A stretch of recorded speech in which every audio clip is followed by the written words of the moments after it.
Hey guys, I'm a huge fan of the show. Um, this is like one of three shows that like my husband and I need to make sure that we watch like every week. We like dare we not get a week behind because Uh, the minute I sit down, he's like, we have no episode of Ghosts. We have to watch it. uh, oh, that's great. I Uh, love to hear that. That's so Yeah, fun. that's so of nice. course, Thank you. sure.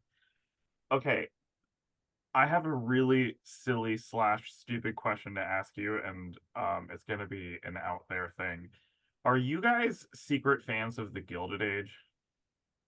I'm not a secret fan of it. I Oh, love okay. it. Because when I was rewatching some of the episodes, there was, I think it was in Wholes or Bad, which I do want to get into, but I didn't realize that Douglas Sills played Hetty's father, and that someone else at some point says something, or I think he says something about a fake French accent, and I think that's a whole reference. I mean, from I Oh think the yeah, so that was in the He Sees Dead People episode where okay, I'm mixing Poonam up episodes. Patel and Andrew Leeds showed up, but there was flashbacks to Hetty with her dad. The fake French accent was not a nod necessarily to Douglas Sills' Okay, uh, character, but it was about an episode we did where Sam had a boyfriend, or she thought she had a boyfriend in high school who was turned out to be catfished. see how the weird mind of me just races. I was like, Ah, that's a there's a It's a secret Gilded Age yeah, Easter egg yeah, in here. yeah. it's a I neat love I love the Gilded Age though. It's so Yeah, good. yeah, great show.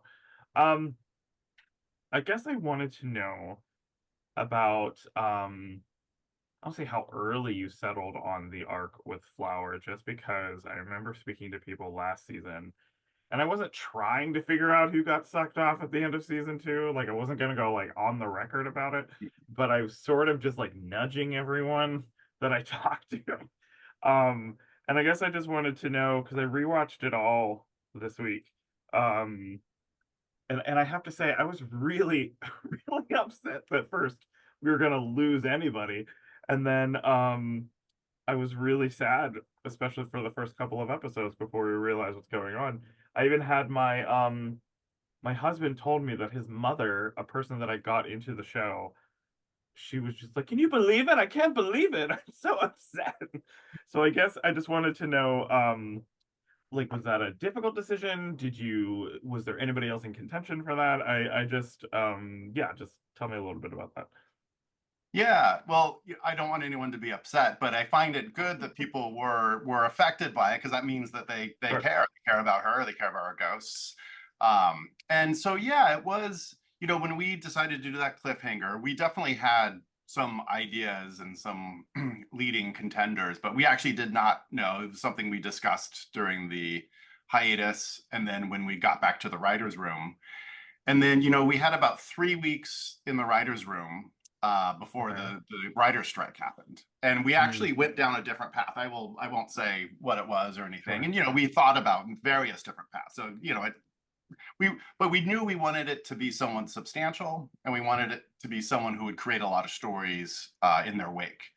Um, and it just so happens that Sheila Carrasco, who plays Flower, was going Mm. to take some time off because she was having a baby. So we almost thought it was weird that we would have a story about a ghost goes missing and then also Flower is not going to be around. Right. So that's it was sort of not handed to us, but we sort of talked about, okay, well, what if it was Flower? Sure. What would that be? And we before we committed to it, we wanted to make sure that we had a story arc that that played out through most of the season that would be satisfying, and it was. We came up with stuff that we all thought could be interesting and fun, Yeah. and so that's kind of how it happened. It was a little bit of real world, um, influence, Mm. but just a lot of talking in the writers' room Yeah. about different scenarios.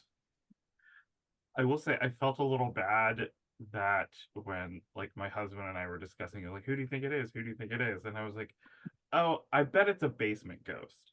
And then there's that whole thing with Betsy Sidara, like, just a basement ghost. I felt like almost like they can see through our television. They heard what I said, and I yeah, felt a little paranoid without that. Yeah. Yeah. Well, you guys were right. Yeah. Eventually, right. Yes, yes, yes. Um, I want to ask about, first of all, I love that Caroline Aaron is a completely different aspect of the show now. I've been a little obsessed with her speaking voice since I saw like House Arrest in like the mid to late 90s. Yeah. Yeah, I was obsessed with Mrs. Maisel too. So I guess I wanted to know, I guess in a broad sense, I mean, I'm so impressed with how you folks introduce new characters and how, I mean, 3 seasons in, all the new ghosts have completely new circumstances. I'm so impressed with that. But I guess how much care does it take to be like, all right, we're bringing somebody else into the house. Yeah. We see their, we don't see them, but we see the circumstances around their death. Yeah, just I guess tell me about the discussions around that. Well, yeah, we definitely it is a kind of a challenging show to bring guest stars Right. in that can talk to the ghosts, because we don't want to kill too many people. It strains credulity, and it's also hard to introduce ghosts that now that we're 4 seasons in that just haven't come up before, Right. so that was much easier in the first season. But yeah, that was a really fun episode. That was probably one of my favorite episodes that we've done of the whole series. And we just we had talked about introducing Pete's widow and killing Carol the previous season, but we held off, and I think the main reason was because we thought of this idea to have her die on Halloween and have Sam not realize that she's talking to a ghost, and Mhm.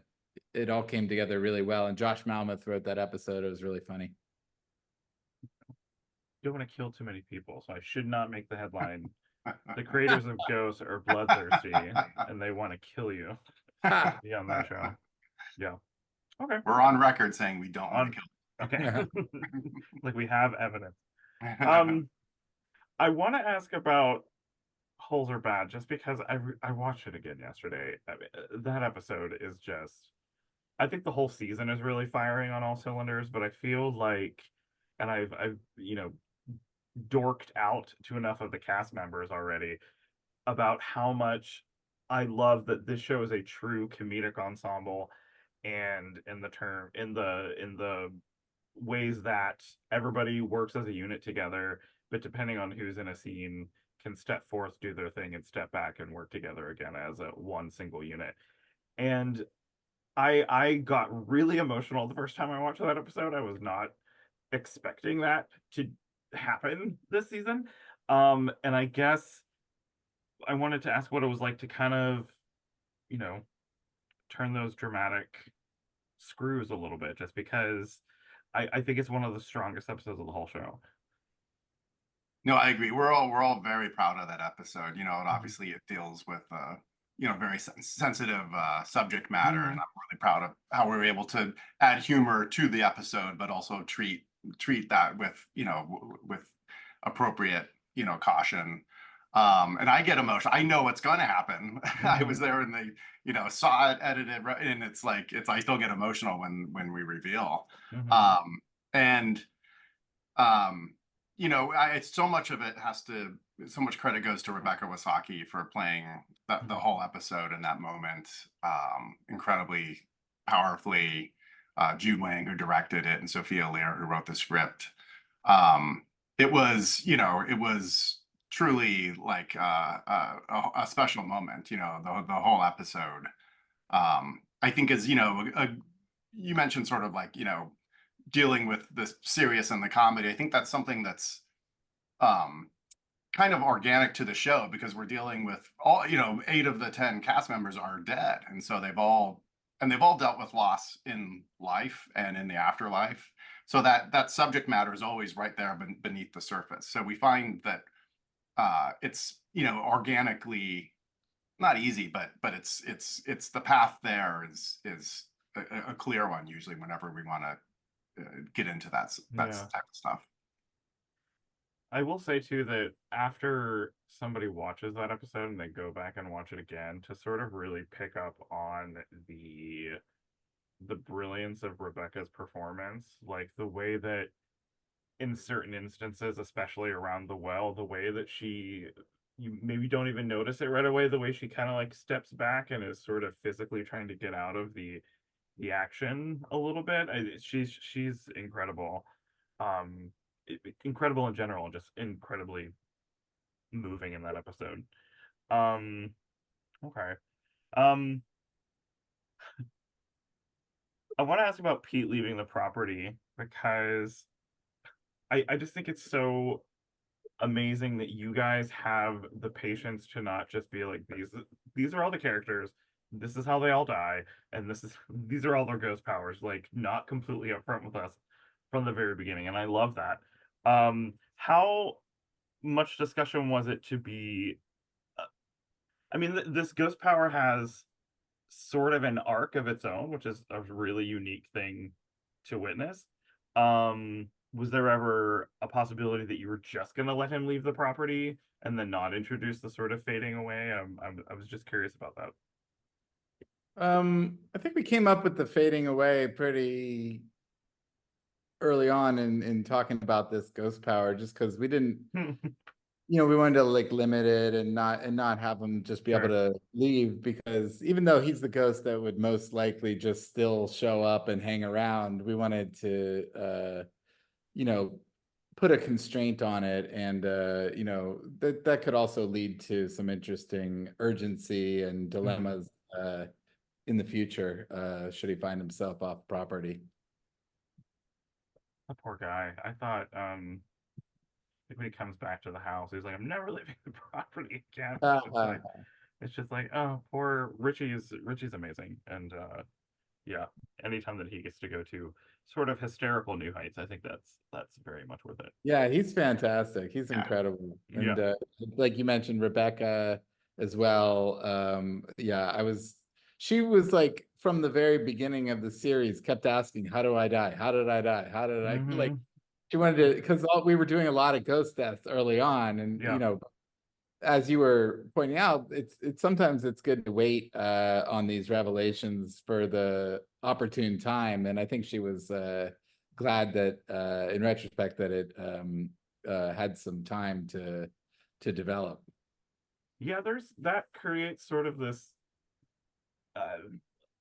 we don't even know what's happening. I feel like it sort of creates a subconscious tension with us as an audience. So yeah, that's really, really cool.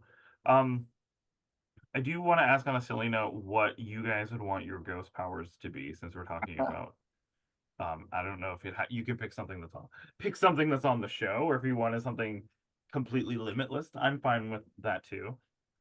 Oh yeah, I mean, I think I would want to be able to fly. Although I guess it'd be frustrating if I was also bound to the property, but it would be neat to be able to sort of float up into the air and kind of go around. Yeah. Interesting. Yeah. Well, just practically, Pete seems good, so that I could leave. Invisibility cloak, that'd be cool. I don't know. Okay. Mhm. Okay. I like both of those. I don't think I can actually even answer that question, but it's just too hard, too many options. Um, I just want to tell you guys before I let you go, that I am desperate for an episode where it's completely from Jay's perspective and we don't see the ghost at all. I think that would be so funny. And my husband was talking about that. He's like, "You don't want the ghost to be employed for like an episode?" And I was like, "Yeah, that's fine." But I think that would be oh my God, this show does so many novel, amazing comedic things that I would love to see that. That's me throwing in a non-union hat into the ring there. But yeah. That is sort of a thing we've talked about in Oh the yeah. room, and we haven't cracked it yet. Yeah. But you know, definitely, whether it's a whole episode or a scene or a couple acts, it is a fascinating thing. You know, if you were to just, it would Yeah. be very almost like quiet and Yeah, Sad. yeah, like Jay's existence. Mm. A suspicious number of ghosts have pitched that idea Oh, too. I really? think just want a week off or Yeah, they something. just want a day off. Yeah. Yeah. Yeah, if you could just have Jay staring blankly at me through my for 21 minutes, I would actually think that would be quite brilliant. Um, thank you, gentlemen, so much. I cannot gush enough about the show. I think my editors are sick of me talking about it, but I'm gonna keep going.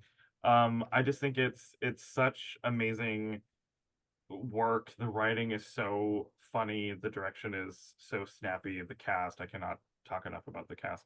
So I cannot wait for, you know, 8, 9, 10 more seasons of this. So thank you so much for your time.